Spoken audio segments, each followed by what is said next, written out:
খাওয়া হলো, বাবা এসেছে, বাবা আজকে নাতনিকে ফার্স্ট নিয়েছে। ও দাদু, এই যে দাদু, ফার্স্ট নিয়েছে। আর এদের তো সিরিয়াল চলছে আজকে জি বাংলা, মা আসা মানেই জি বাংলা শুরু হয়ে গেছে। আন্টি মিউট করো, ওকে সব সময় পড়িয়ে দেয়া হয়। ওই জন্যই ও দাদু, কি সুন্দর, ই বাবা। মামা বলো কি খবর? খবর কি আছে? খবর এই যে এখন খবর হলো নাতির সাথে গল্প হচ্ছে, টিভি দেখা হচ্ছে, সবাই মিলে গল্প হচ্ছে, বেশ এবার খাওয়া দাওয়া হবে। কি নিয়ে এসছে বাবা? এই এই ঘোরাচ্ছে, এই তো, এই দেখো বাবা ঘোরাচ্ছে। চলো চলো চলো। টোটকাটা দেখ কিরম পড়েছে। বন্ধুরা বসতে বসতে অনেকক্ষণ আর পারছি না, এবার শুয়ে পড়েছি। আমি পারি মামামের কোলে। মামা বলো, বক্তব্য বলো। এখন সব দানাদার আর মুড়ি খাওয়া হবে। তুমি কি খাবে? না, নিমকি। নিমকি, হ্যাঁ মামাম নিমকি খাবে। বাবা বললো কি কি খাবি বাবা? মুড়ি ফুড়ি, চিড়ে ভাজা, তারপরে ছানার কেক, দানাদার। হ্যাঁ আমার দানাদার আর মুড়ি খেতে ইচ্ছে করছিল, দানাদার আর মুড়ি খাবো। খেতে পারি, পান্তুয়া খেতে পারিস। পান্তুয়া এনেছো? হ্যাঁ সব খাবো। তো এই দেখো কি অবস্থা সব। রেখে খা। মামার মধ্যে লিপস্টিক পরেছো বলো? তুই পেটটা ফোলাচ্ছ কেন? আমারও দোল হয়ে যাচ্ছে মিশুকের মতো। এখন মা নিয়েছে মিশুককে, ঘুম পাড়াচ্ছে। এখন মনটা আছে টিভির দিকে। হ্যাঁ এই সিরিয়ালের রেশা বিশাল। আর আবার মা এসছে, শুরু হয়ে গেছে, এতদিন ছিল না। বালিশটা দাও তো তুমি দেখি।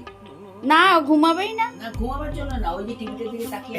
হ্যাঁ কোন দিকে দেবো? কালা, ওই কালা ইয়ে কি বলে, চোখে অত বড় তো, ওর চোখে দেখিও না, না না, হ্যাঁ হ্যাঁ। ইয়ে পড়বে, প্রেসার পড়বে। না না ওইটুকুনি, না, ওইটুকুনি খারাপ। ওকে দেখ, মুড়ি তুই পান্তুয়াটা খাস না। আমার আর দানাদার আছে, আর দানাদার, দানাদার দেবে আগে, এটা খাই। আর এদিকে কি নিমকি মুড়ি, নিমকি মুড়ি। দাদু, কি হলো দাদু? দাদু,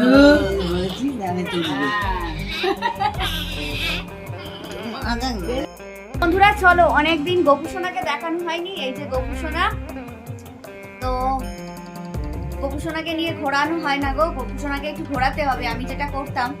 তো চলো এবার তো রান্নাঘরে যেতেই হবে, এবার টুকটুক করে করে রান্না বান্না করতে হবে, কারণ হোম সার্ভিসটা সকালে, রাত্রেবেলা তো নয়। রাত্রেবেলা রুটি কিনে আনা হচ্ছিল আর তরকারি টুকটাক করে নেওয়া হচ্ছিল। তো এবারে যেহেতু আস্তে আস্তে একটু নর্মাল সবকিছু বলেছেন, তো টুকটুক করে একটুখানি লুচি ভাজি। তো লুচি ভাজি বলতে গেলে ভাজা হয়ে গেছে। তো চলো একটু দেখাই, তোমাদের সাথে শেয়ার করি। আর ওদিক থেকে মানে ধরো মাম্মাম যদি ধরে, তখন আমি একটুখানি রান্নার দিকে আসি, আর আমি ধরলে মামা মাসি, এবার খাওয়া দাওয়া এইভাবে দুজনের চলছে। তো জায়গাটার ক্ষেত্রে মামাম তো একটুখানি ধরো জাগলো, দিয়ে তারপর ঘুমটাও দরকার দুজনেরই, তো অল্টারনেট করে চলছে। তো মামামও একটুখানি ঘুমাচ্ছে। তো এখন রাত্রেবেলা অতটা প্রবলেম হচ্ছে না, যদিও পেটে ব্যথাটা না থাকে। তো চলো, গরম আজকে লুচি ভেজে ফেলেছি, হয়ে গেছে। আর সকালবেলার তরকারি আছে, এই যে গরম গরম লুচি ভাজা হয়ে গেছে। তো খুব একটা গোল আমার হাতে হয় না। আর এদিক থেকে আছে হচ্ছে ধোকার ডালনা, সকালে দিয়েছিল ধোকার ডালনা দিয়ে লুচি, দারুণ কম্বো। তোমাদের ধোকার ডালাটা দেখাবো বলেছিলাম, তো দেখানো হয়। ডালনা বিশাল বড় বড় সাইজের দেয়, আর পুরো একদম ভোগের মতন খেতে, মানে ঠাকুরের ভোগ খেলে যেরকম টেস্ট হয় সেরকম খেতে। মাম্মাম মিশুকে নিয়ে বসে আছে, ওরও পেট, মানে এটা হয়তো গ্যাসের জন্যই হয়, মাঝে মাঝে কেঁদে উঠছে, কোল ছাড়া থাকছে না এক একদিন। তো কালকে থেকে ভালো ছিল, আবার আজকে ওটা করছে। তো আমি এতক্ষণ বসিয়ে খাইয়ে ঠাইয়ে সব করলাম। এবারে লুচিটা মামামের হাতের জন্য পারবে না, আমি আবার ওদিকটা করছি। মামাম বলে ওকে নিয়ে বসতে, তো আশা করছি মনে হয় ঘুমিয়ে গেছে, কিন্তু কিছুক্ষণ পরে আবার কেঁদে উঠবে। তো ওই ওষুধটা দিলাম, ওই ওষুধটা দেওয়ার পর কিছুক্ষণ ভালো থাকে। তো রাত্রেবেলা তো একটুখানি, নহলে সেই কেঁদে উঠলে ঘুমাবে না। তো চলো দেখাই।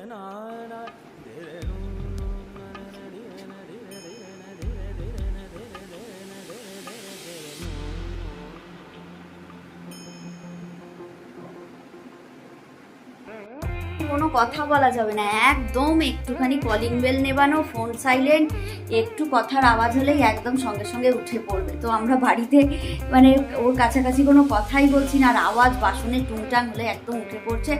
তো মামাম ঘুম পাড়িয়ে দিয়েছে, জানি না তার মধ্যে খেয়ে নিতে হবে। আর যে খেলাটা দেখছো, ওর যেদিন 1 মাস হয়েছে ভাই আর ভাইয়ের বউ এসে ওটা দিয়ে গেছে, ওটা দেখে টুকটাক করে চান করানো হয়, ঠিকঠাক করা হয় যখন কাঁদে। তো এবার চলো ফাইনালি আমি খেয়ে নিই, অনেকটা দেরি হয়ে গেছে। তো এবারে মেন হচ্ছে নিজেকে আস্তে আস্তে ঠিকঠাক করতে হবে, আর ওকেও মানে একটু ওর দিকে বেশি নজরটা দিতে হবে, কারণ হচ্ছে আস্তে আস্তে ওর বেড়ে ওঠাটা আমরা দেখছি। আমাদের এটা একটা নতুন অভিজ্ঞতা, ভালো লাগছে যে টুকটুক করে একটা করে জিনিস শিখছে। তো এগুলো তো একটা অন্যরকম ভালো লাগা আর অন্যরকম ফিলিংস। আর একটা জিনিস হচ্ছে কি বলতো, ওর একটু কিছু হলেই আমার চোখ থেকে জল বেরিয়ে যাচ্ছে বলতে গেলে ধরো ওর একটু গ্যাসে ও কাঁদছে, আমার চোখ থেকে জল বেরিয়ে যাচ্ছে, আর মামামেরও খারাপ লাগছে। তো এইভাবে চলছে। আবার যেদিন কেউ ঠিক আছে সেদিনকে বলি চল একটু গল্প করি, ওই যা করছে ওর সাথে গল্প করছি, ওগুলোই ভালো লাগা। তো মানে ওটাই হয় হয়তো যে মানে সন্তানের কিছু হলে মায়ের মানে ভেতরটা একদম যেরকম হয়ে যায়। তো সেই ফিলিংসটা আমার মাকে দিয়ে বুঝি, যে মা সেই সমানে ফোন করে কতবার ফোন করে, এই যে খোঁজ নেয়, কেমন আছিস মেয়ে কি করছে, তুই কি করছিস, শাশুড়ি কি করছিস, এই জিনিসগুলোই হয়তো থেকে যাবে, যে নিজে ভালো থাকার সাথে সাথেও অন্যকে ভালো রাখা। তো চলো আজকে খাওয়া দাওয়া করে নিই, ব্লগটা এখানে শেষ করি। গোপুসোনাকে দেখিয়ে দিয়েছি, তো চলো সবাই ভালো থেকো, সুস্থ থেকো, বাই বাই।